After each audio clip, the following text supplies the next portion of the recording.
Песнь 12 о том, как причитал хан Токтамыш, убегая из сарая, и о том, как Идыгей прибыл в разрушенный Булгар.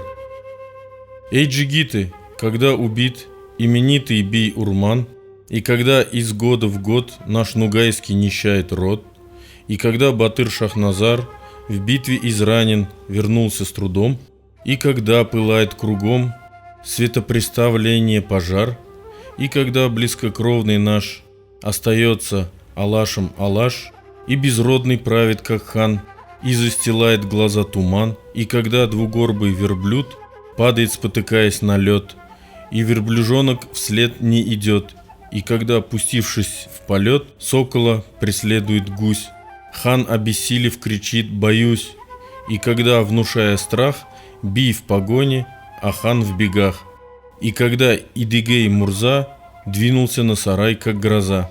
Токтамыш, посрамленный в бою, жалуясь на судьбину свою, причитает: «О мой народ, о, что тебя ждет?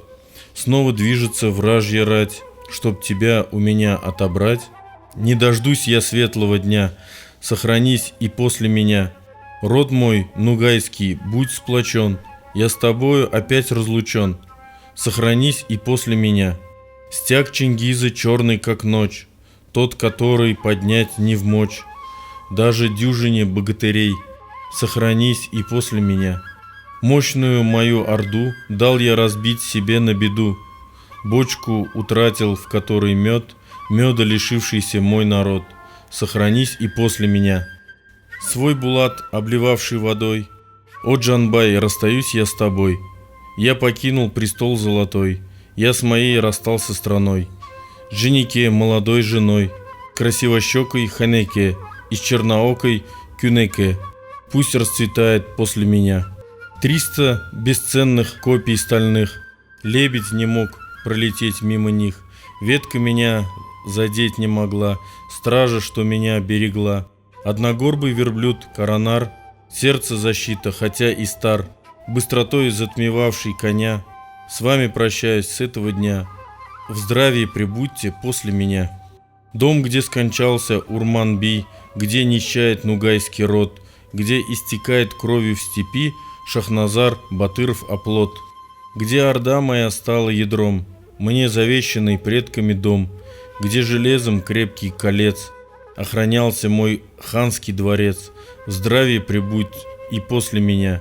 Мать река, полноводный идиль, полнокровный родной народ, дом, в котором дети росли, никаких не знали забот. Ваше богатство я не сберег, вам защитою стать не смог, в здравии прибудьте после меня. На земле, где много щедрот, поселил я родной народ. Ханский дворец в стране я воздвиг, летом в юрте я жить привык. Я на золоте крупных монет имя чеканил свое и печать. Думал, конца моей власти нет, буду престолом всегда обладать. Но я страну свою дал отобрать, пусть благоденствует после меня. Дом, где с беркутом на руке я охотился в час заревой, где покрыта земля муровой, лебеди в идиле реке. Дом, где с голову скакуна золото в моем сундуке, где идиллия реки глубина, где Джайляу видны вдалеке.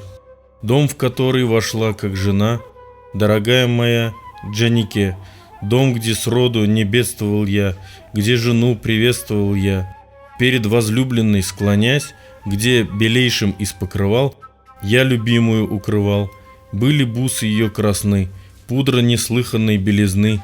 Дом, где вкушал я покой и мир, где нугайский род вековал, где я справлял свадебный пир, где я весело пировал, где рекою лилось вино. Дом, где я в мешке разорвал целомудрие полотно. Дом, где я начал свои труды, дом, где родился Кадыр-Берды. Дитятка, сын мой, моя броня, я не спас мой дом от беды, пусть он здравствует после меня. Не приду я с ближних могил в дом, который меня хранил, не увижу издалека дом, где была моя жизнь сладка, но скажу я, сойдя с коня, пусть он здравствует после меня. Не загорал на солнце мой лик, ноги мои не касались земли, И когда меня враг настиг, горести беды в мой дом пришли. Вспомнил, что сына таков мой удел, лаской Кадыр-Берды не согрел, пусть он славится после меня. Так причитал хан Токтамыш, взял он 100 батыров с собой, поскакал степною тропой, справа Джанбай, хитер величав, однодневный путь проскакав. Так Джанбаю сказал Тохтамыш: если уж в путь пустился я, если с сараем простился я, если быстрый скакун подо мной, в битвах испытанных вороной, если преследует Идыгей и меня, и богатырей, постараюсь я побыстрей долгий месячный путь одолеть. Есть страна и крепость Булгар, там и надобно мне сидеть. Если же мира покой впредь и в Булгаре не обрету, я утрою свою быстроту, дебри лесные помчу коня. Там по дну оврага бежит, волны вздымая река Ашит. В чаще лесной черна глубока, гулко течет Казань-река, а над нею каменный град, много в Казани высоких врат. И Казань я силой займу, если мира покоя и там сердцу не будет моему.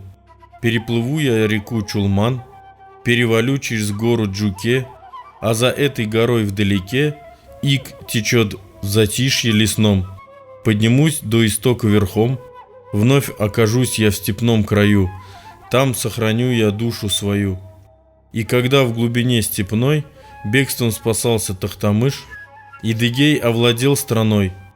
В стольный сарай Идыгей вступил, сотни башен взметнулись там, 80 улиц там. Там стоит золотой дворец, лег на желтый мрамор багрец. Белая рать стоит кругом, белая дверь блестит серебром. Дверь булатным открыв острием, избивая тех, кто стерег, он вступил в золотой чертог. Попросил Тимира: сарай и его дворец охраняй. Я же, так судил мне Бог, следом за Тохтамышем пущусь, догоню и на всем скаку голову у него отсеку. Так успокою душу страны, мир и покой и бойцам нужны. С шахом простился Идыгей, взял с собой ратных людей, Нурадына взял он с собой прямо в древний город Булгар, поскакал военной тропой. Вот Булгар перед ним встает, он Булгара не узнает, в честь победы не видит ворот. Из Корана священный стих, золотом вытеснен был на них. Там, где стоял минарет двойной, пыль под разрушенную стеной. Тлеют уголья, всюду зола, жизнь как будто здесь не была. В этой дикой внезапной глуши ни единой не видно души. Был недавно Булгар таков, 60 мечетей сошлись, верх блистания жемчугов, камень породы редкостной.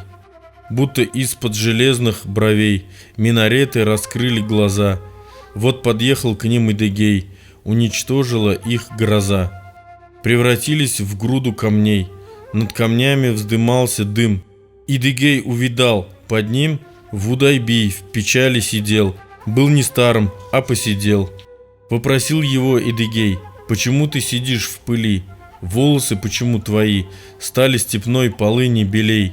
Что с Булгаром твоим стряслось?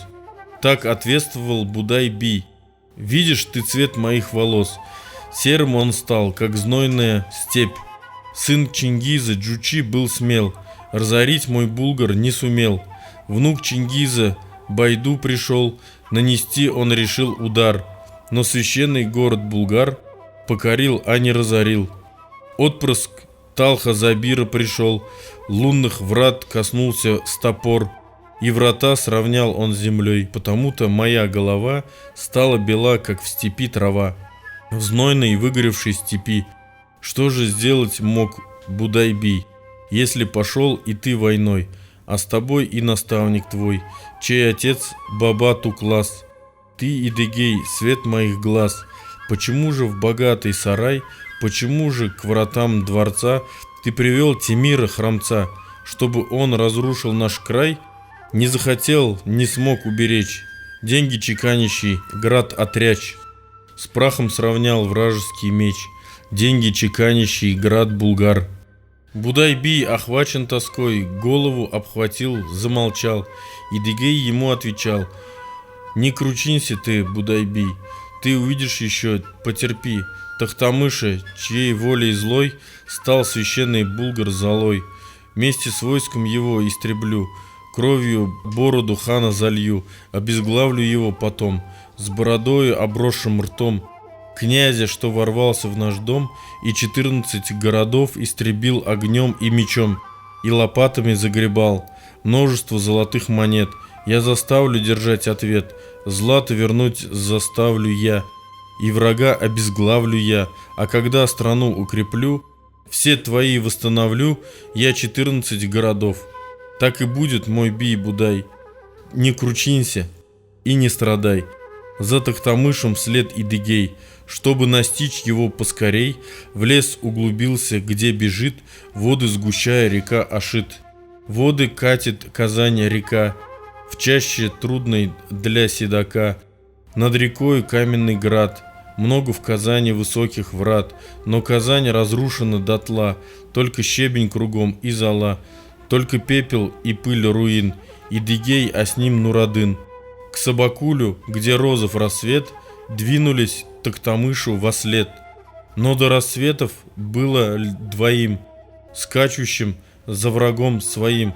Где Тохтамыш, где рыжий князь, в темной чащобе остановясь.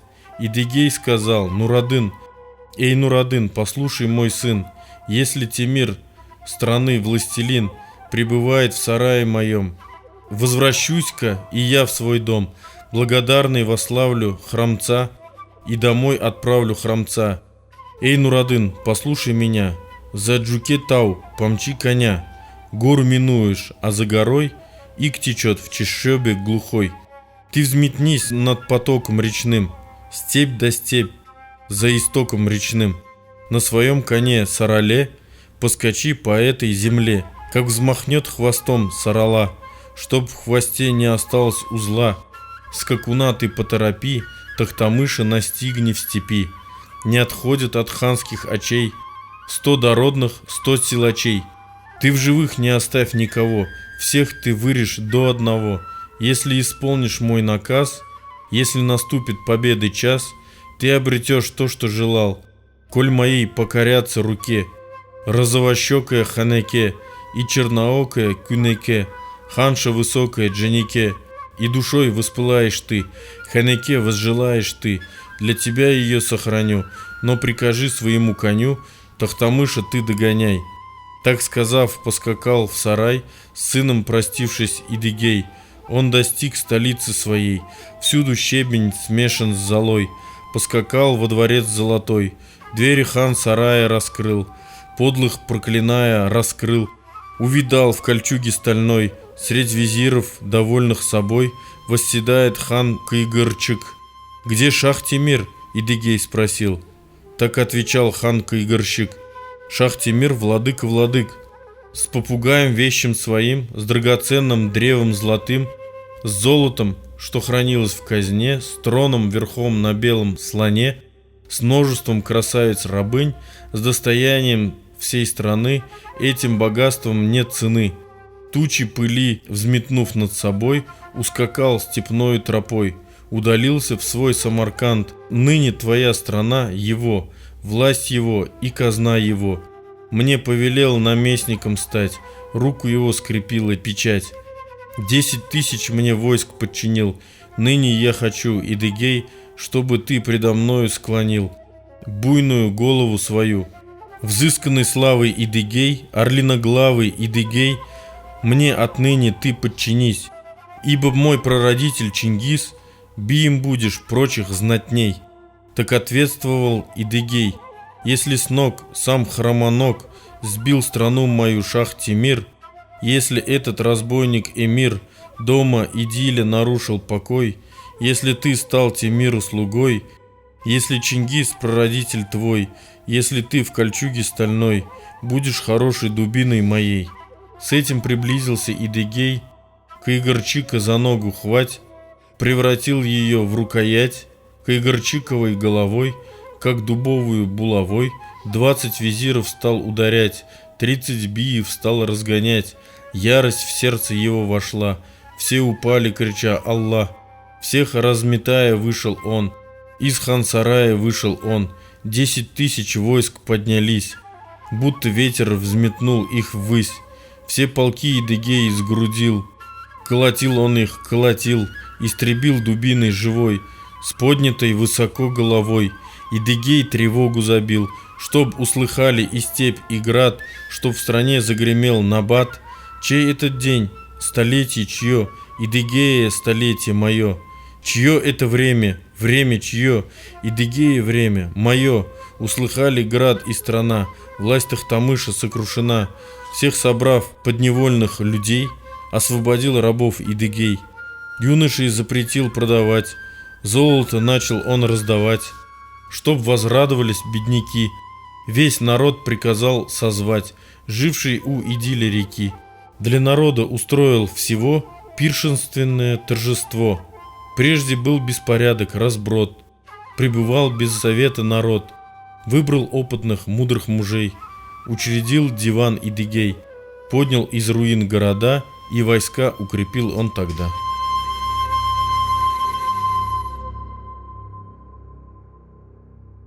Прочитал Руслан Нагиев.